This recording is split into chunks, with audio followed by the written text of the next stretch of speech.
After an accident, minutes matter. Your words and actions matter even more. You need help, and you need it now. This is David vs. Goliath, brought to you by Dolman Law Group Accident Injury Lawyers, a boutique firm with a reputation for going head-to-head with the insurance company giants and putting people over profits.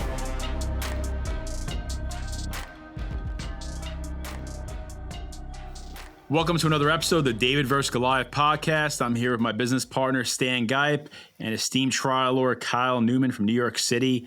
Hails out of the Bronx. You're originally from Long Island, right? Originally from Long Island. Originally born in Brooklyn, but spent most of my growing up in on the South Shore in Merrick and then on the North Shore in Cold Spring Harbor. Yeah, I remember you saying Cold Spring Harbor. Wally Zerbiak, the star Wally basketball player Zerbiak. there. Oh, yeah. So today we're going to discuss birth injury law. Most of Kyle's practice, he does a lot of, the whole gamut of personal injury. So third party and first party personal injury work. But a big portion of your practice, I'd say, is medical malpractice. Correct. And it's, again, I know I said this in a prior podcast, it's rare for a gentleman or woman your age to have tried so many cases before the age of 40, and especially in med mal. You don't really ever see that. So we're going to get a little bit more granular today. We're going to discuss birth injury law and really where do physicians, and I would say medical providers, that includes hospitals, radiology centers, where do they deviate and grossly deviate from the normal standard of practice where you see birth injuries that are a result of medical malpractice? Sure. Well, first of all, thanks for having me. At least in New York City, the vast majority of the cases that we see come from city hospitals, where I would definitely say the vast majority.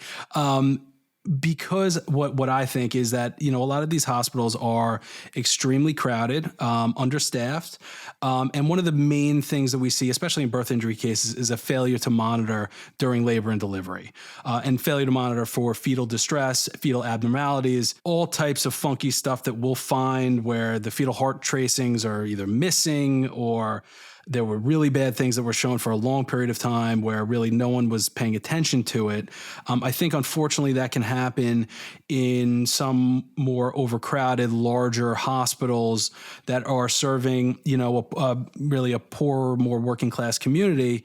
My office has been in the Bronx for the past 15 years. So, we see a lot of the city hospitals up there, North Central Bronx, Lincoln Hospital, as well as the hospitals in Queens and Brooklyn. But, that's definitely a common thing that you'll see even in the non-traditional, non-city hospitals where really the crux of the case is a failure to monitor the fetus for, fetal distress. And, for any, parents out there that may be listening to this, may have any interest in potential birth injuries, one of the most important things when a parent is going through labor and delivery is the monitoring of both the mom for her contractions and the fetus for the fetal heart rate, which is that band that they put around the mom's waist during labor. Still these days, even though there's electronic medical records, this is really one of the big issues that I have these days with electronic medical records, in particular birth injury cases in New York, is that the only part of the record that is not electronic is the fetal heart tracing, which is actually getting printed out in the bedroom, next to the patient. Okay. That's that little strip of paper that's being printed out while a mom is going through labor. So what often happens, and I just had a case with a major hospital in New York, which was only a few years old, where the hospital just lost the fetal heart tracing, could not find it. They produced, it was something like 5 minutes of tracing for it was like a 4+ hour labor. Did that case go to trial? No, it's still going. We actually that'll be a negative inference, though. Yeah, we moved because we're like, and explain what negative inference is, because you're as a trial lawyer.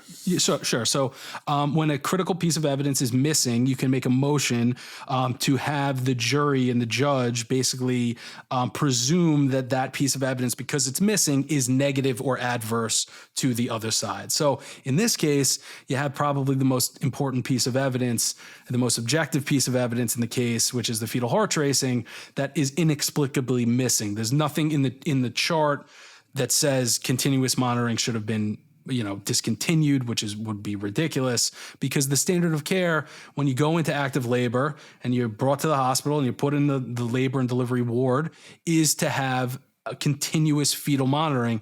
Why? Because that fetal heart rate is so important to monitor, because trained doctors, trained nursing staff are able to look at it and tell whether or not the baby is being deprived of oxygen during the course of labor and delivery, which can happen for a multitude of reasons. You could have the cord wrapped around the neck. There could be placental insufficiency. There could be positioning issues.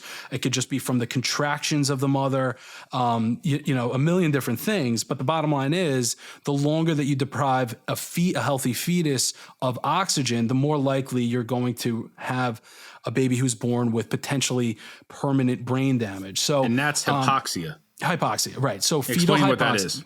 Sure. We breathe in air, oxygen, and that circulates it goes into our lungs and circulates through our body.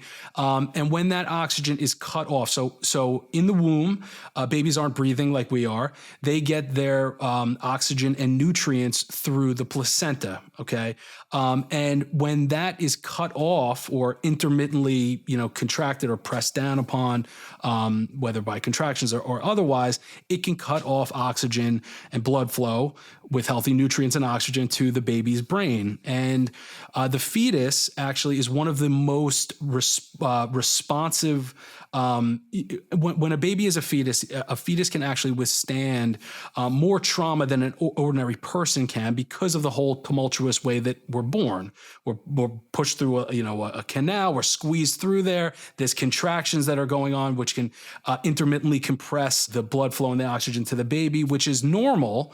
But if there's a prolonged period where that blood flow and that oxygen is cut off, that can cause permanent damage. And that's what hypoxia, if you hear the term hypoxia or hypoxic ischemic encephalopathy, that is basically referring to when the baby's blood flow. So there's certain portions of the brain that are more susceptible to hypoxic occurrences. So portions of the brain will start to die and actually be injured earlier than others. For instance, there's a part of the brain, the periventricular leukomalacia, which is one 5 times. Right, is the watershed area of the brain, which is one of the most susceptible portions of the brain to hypoxic injury. So when there's a deprivation of oxygen, that will be one of the first areas to go to be injured.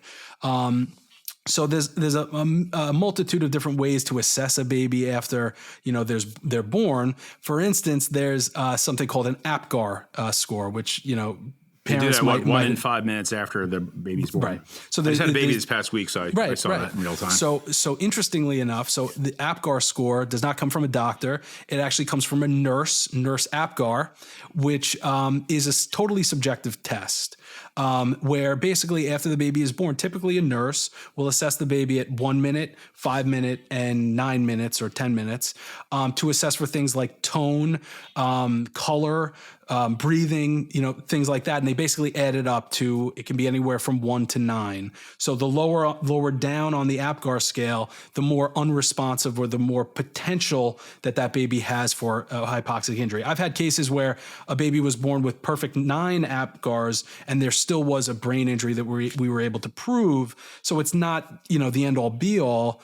When it comes to brain injury cases, the other real important things that we look at always are the blood gases. So there's arterial and venous blood gases that are typically taken after a baby is born, and those can show based on different levels of the pH, which measures the base acid balance in their blood, which can also give clues as far as whether there was a hypoxic event, how long it was, whether it occurred, early on in the labor, later on in the labor, and all these things.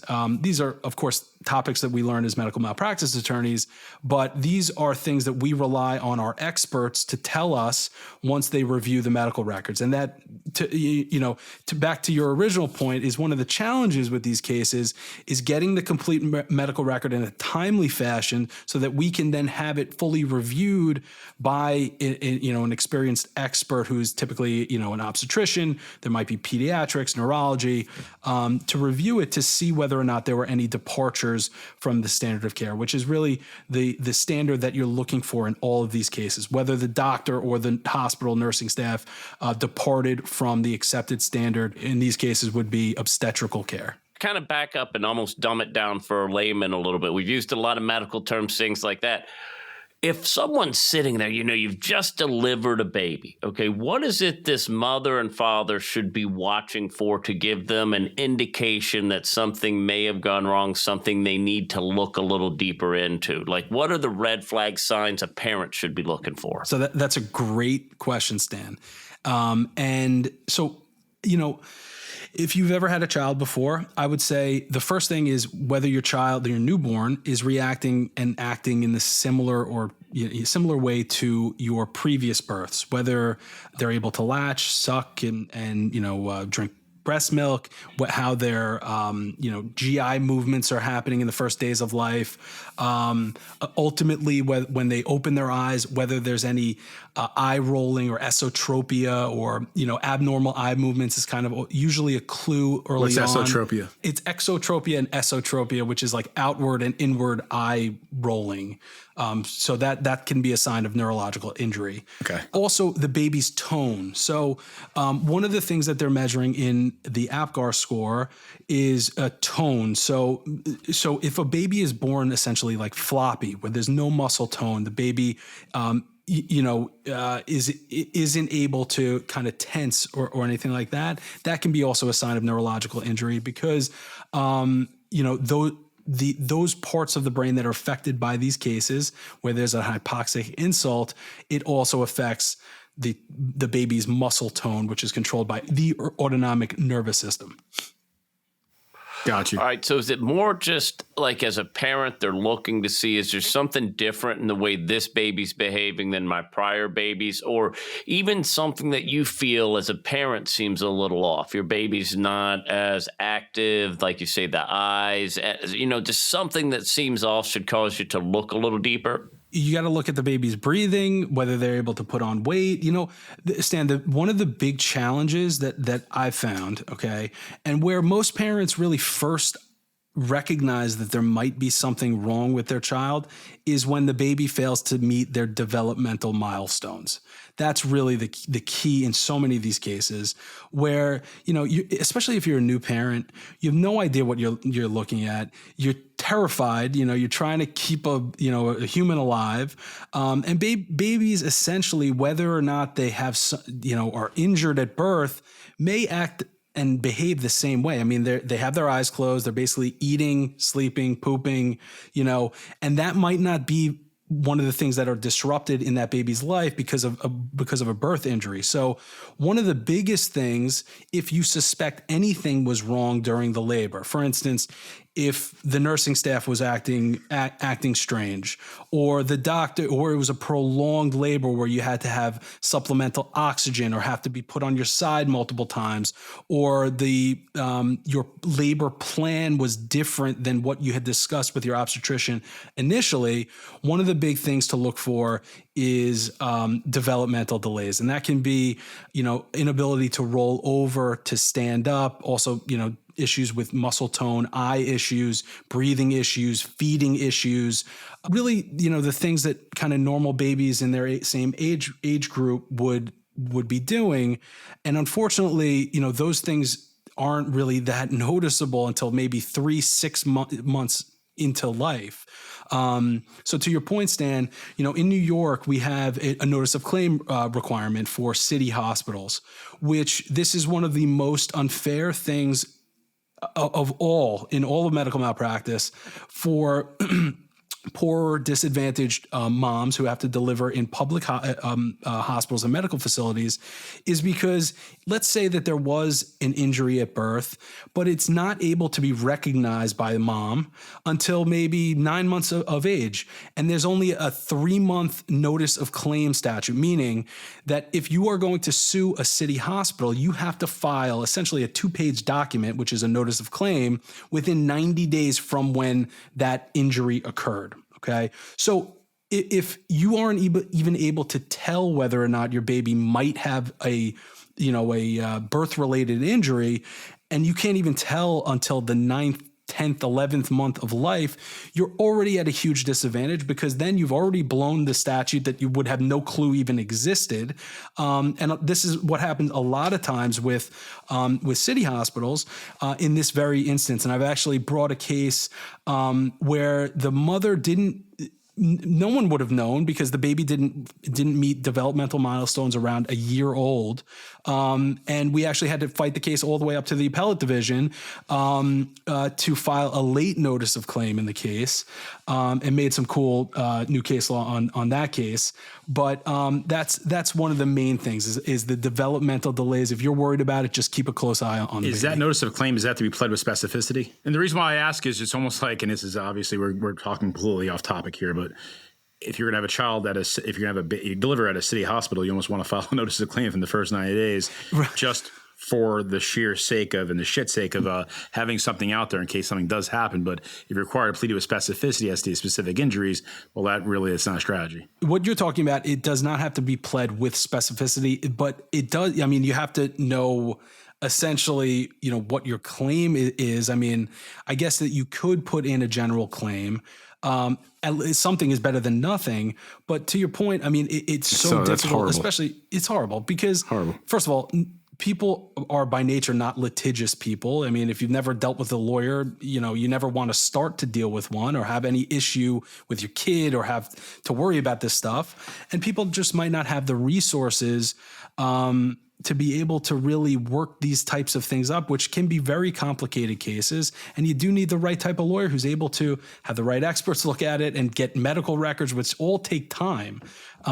So it puts the patient and the mom and the kid at a big disadvantage in those types of cases. Definitely. It sounds like, though, a lot of these birth injury cases, what you're talking about, the parents don't even realize there's a birth injury when they're leaving the hospital. It's not until you start seeing the missed milestones, delayed development, stuff like that. So, is it sort of incumbent upon the parents when they notice these things to go back and kind of think about the delivery, think about things that might not have seemed as important initially, just to sort of double check in their mind, see if something might have been missed? Yeah, I mean, sure, it definitely. But, I think especially with labor and delivery, it's such a crazy experience that, people generally aren't thinking about, how is this doctor going to mess up, this birth or what's happening. So it can be hard for people to recreate the whole experience, especially if you're at the hospital for 15 hours before you're finally, in, the later stages of labor and ultimately have a delivery. A lot of times also people are going to be super hopeful. If you have the potential of your child being injured at birth, you're going to err on the side of my baby's going to be okay. They're saying that, with time he'll be okay, or he or she will be okay. So I think people are just by nature going to be more positive, like with that, and not really look into, what exactly was done wrong. That's the big problem, is that there are overt injury cases where the injuries are clear as day. And then there's cases where, it's more nuanced, where, it's a hypoxic injury, which might not manifest itself until several months, into life. Now, you mentioned at the very beginning of the podcast, you're seeing a lot of these claims coming out of city hospitals, which disproportionately impacts the lowest socioeconomic demographic. Post-COVID, having seen so many medical professionals quit the profession, I remember seeing it's kind of a documentary. I think it was about a hospital in Elmhurst, Queens. I'm trying to remember, was it Wyckoff or? Yeah, it was. I think it was Elmhurst Hospital. It was Elmhurst Hospital. I had so many professionals. Which is a city hospital also. City hospital, yeah. I think it was like 30 physicians quit over a span of like 9 months because of how overcrowded and under-resourced they were and how many hours they're required to work. Is this getting worse?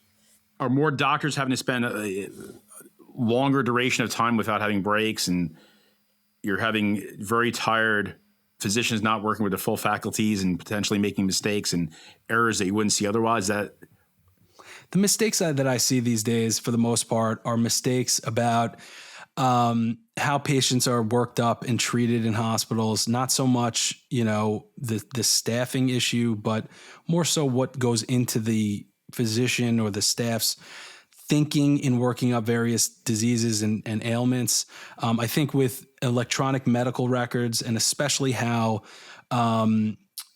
physicians are trained these days, which have much more lax standards as far as the time that they have to be on call, the training requirements that they have, as well as the fact with electronic medical records and the fact that, you go into a hospital, it's just a gut shot, reflex. You order a CT scan and an MRI for anything that comes through.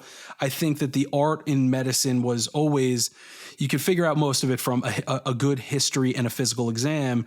And that's something that is so lacking these days in medicine, in my opinion, from what I see every day, as far as the workup and really the thought process that goes into evaluating some of these more challenging cases where, physicians are just relying on, an imaging study, which, might not be in most cases, you can find out what's going on with someone 95% of the time with a good history. And that's just really lacking. I find it in these cases, big time.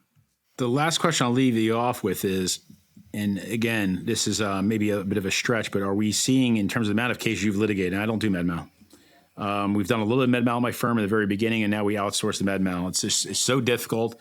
It's so expert-laden, cost-intensive, with about 70% of these cases ending up in defense verdicts. So I applaud you for trying these cases and having so many successful outcomes. You're one of the better med mal lawyers in the country. How often do hospitals try to hide and cover up their mistakes, and how do they do that?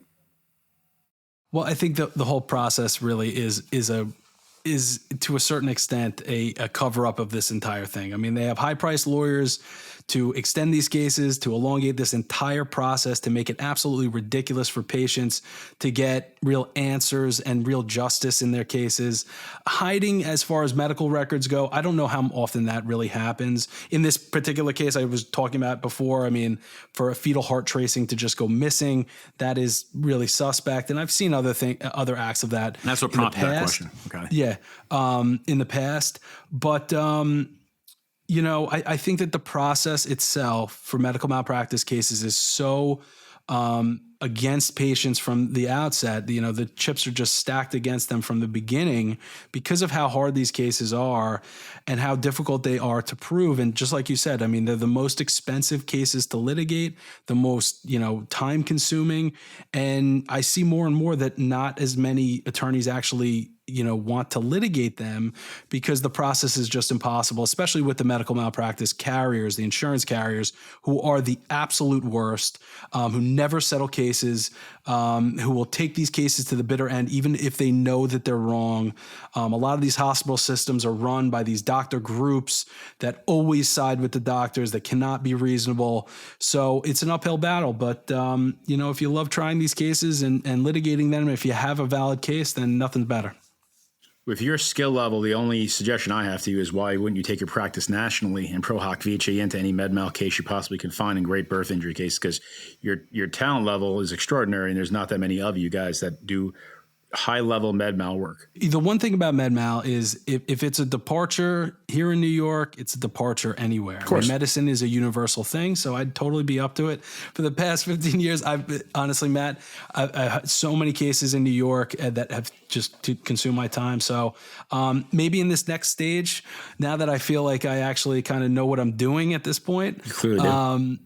That'll be the nenext challenge. But thank you, man. I appreciate that. Well, I appreciate having you on here. And I can see an under the weather Stan Gipe here. So I'm raving this, his own personal elements to be here on this podcast. So I appreciate Stan. I appreciate having you, Kyle.